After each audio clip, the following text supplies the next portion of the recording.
এক কুকুর আর একটি মুরগি দুজনে ভীষণ ভালো বন্ধু ছিল। দুজনে বেরিয়েছে ভ্রমণে। এবার ঘুরতে ঘুরতে রাত হয়ে গেছে। তখন তারা একটা বড় গাছ দেখতে পেল।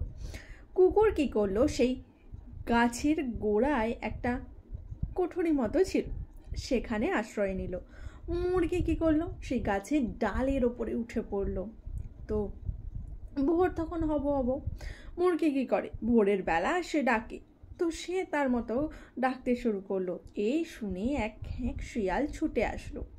ছুটে এসে মুরগিকে বলল যে, তোমার গলা ভারী তো সুন্দর, তুমি একবার নিচে নেমে এসো না, তোমাকে আমি একবার জড়িয়ে ধরি। তো শেয়ালের মনে তো আলাদা আলাদা ফন্দি ছিল। সে চাইছিল ওই মুরগিটাকে খেয়ে নিতে ভুলিয়ে ভালিয়ে। তো তখন মুরগি কি করলো, মুরগি বলল যে, নিচে আমার দারোয়ান আছে, আমার দারোয়ানকে বলো যে দরজাটা খুলে দিতে, তবেই তো আমি তোমার কাছে যেতে পারবো।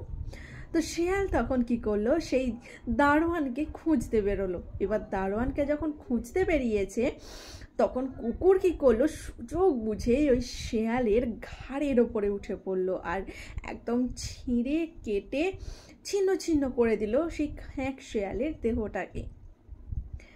যখন তোমার কাছে শত্রুকে দমন করবার মতো ক্ষমতা থাকবে না, তখন তুমি নিজের বুদ্ধি প্রয়োগ করে যে শত্রুকে আটকাতে পারবে, তার সাহায্য নিও।